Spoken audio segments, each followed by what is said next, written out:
बीच बड़ी खबर बता दें, लोकसभा चुनाव के छठे चरण का कल मतदान। आज पोलिंग पार्टियां कड़ी सुरक्षा के बीच रवाना होंगी और यूपी की 14 सीटों पर कल वोटिंग होनी है, लिहाजा बेहद अहम ये हो जाता है। पोलिंग पार्टियां जब रवाना होंगी कड़ी सुरक्षा के बीच और कल मताधिकार का प्रयोग करने के लिए जब मतदाता पहुंचेंगे, वो तस्वीर बेहद अहम होने वाली है। छठा चरण है लोकसभा चुनाव का और क्योंकि पोलिंग पार्टी आज रवाना होनी है तो ऐसे में इसको लेकर के इंतजाम भी किए गए।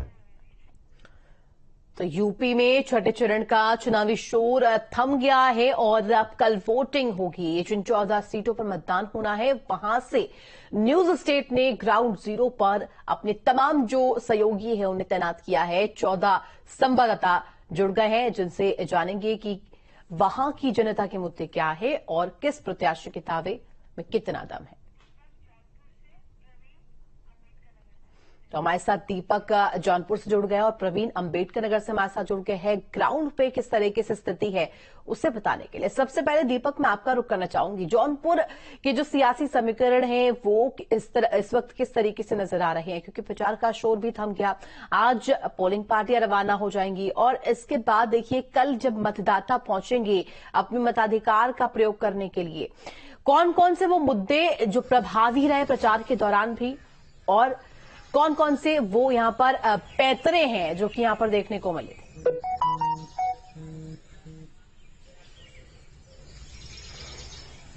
जी तो बिल्कुल आपको बता दें कि कल शाम 5 बजे के बाद चुनाव प्रचार थम गया। ऐसे में सभी सियासी पार्टियां अपना अपना प्रचार बंद कर दी। बात करें तो इस सीट की, तो इस सीट पर भाजपा ने कृपाशंकर सिंह को उतारा जो कांग्रेस में रहे, मुंबई में गृह राज्य मंत्री रहे, उन पर दाव खेला है। तो सपा की बात करें तो बाबू सिंह कुशवाहा इस सीट पर दाव खेला जो बादा के रहने वाले हैं, बसपा सरकार में ये मंत्री रहे।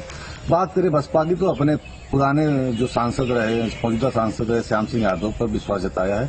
बात करें इस सीट की तो त्रिकोणीय लड़ाई दिखाई दे रही है। बात करें इस सीट की तो कुल 19 लाख लगभग मतदाता हैं, जिसमें सबसे ज्यादा 80 मतदाता हैं। अगर श्याम सिंह यादव मुस्लिम वोटरों को रिझाने में सफल हो जाते हैं तो बसपा इस सीट पर मजबूती से लड़ाई लड़ेगी।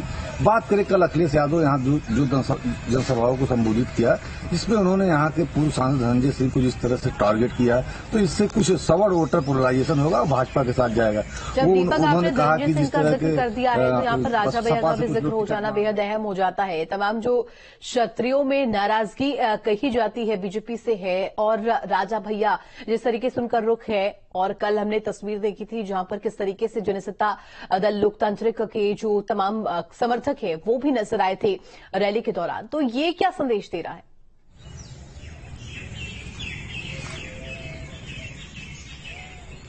जी बता दें कि इस सिलसिले में जब हमारी कल अखिलेश यादव से जब मीडिया से बात हुई तो उनसे जब राजा भैया को लेकर नाम पूछा गया तो कह रहे थे कि अपराधी है जो धनंजय सिंह की बात करें, दोनों लोगों को बात जब सवाल पूछा गया तो पहले धनंजय सिंह को टारगेट करते हुए कहा कि आज के अपराधी जो है वो हिसाब किताब करते हैं।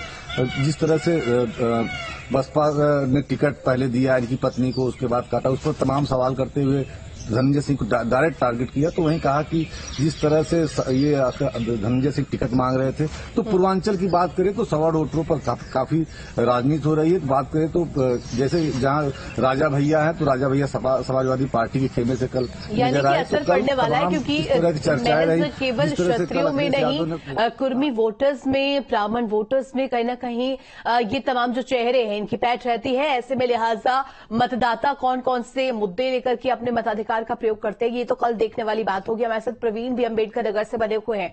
प्रवीण बताइएगा, अंबेडकर नगर की हवा इस वक्त क्या कह रही है, वहां के जो मतदाता का मूड है वो क्या कह रहा है, क्योंकि कल मतदान होना है, आज पोलिंग पार्टियां रवाना होगी, लिहाजा ये जान लेना बेहद अहम हो जाता है।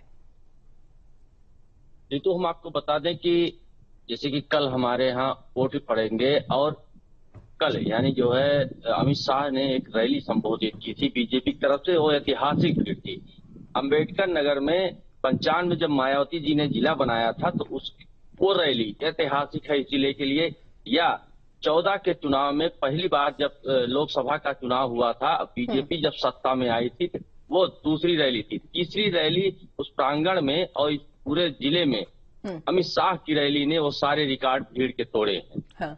तो इससे ये लग रहा है, आम पब्लिक में चर्चा है कि बीजेपी कहीं न कहीं लालजी वर्मा, सपा प्रत्याशी लालजी वर्मा पर रितेश पांडे बीजेपी प्रत्याशी हावी हो रहे हैं और छोटी छोटी दुकानों पे इसकी चर्चा। और वहीं अगर हम बीएसपी की बात करें, अगर बीएसपी का कोर मतदाता बीएसपी के साथ रहा और माइनॉरिटी बीएसपी को सपोर्ट करे, क्योंकि बीएसपी से प्रत्याशी माइनॉरिटी है हाजी कमर हयात, तो ये वोट मिला के लगभग 7.5 लाख वोट हो जाते हैं। प्रवीण, यानी कि जो तमाम जातिगत फैक्टर्स है, जो तमाम यहाँ पर समीकरण है, वो लिहाजा यहाँ पर प्रभावी रहने वाले हैं। मतदाता जरूर उन्हें भी ध्यान में रख करके अपने वोट करते हुए नजर आएगी, अपने मताधिकार का प्रयोग करेगी। देखने वाली बात होगी।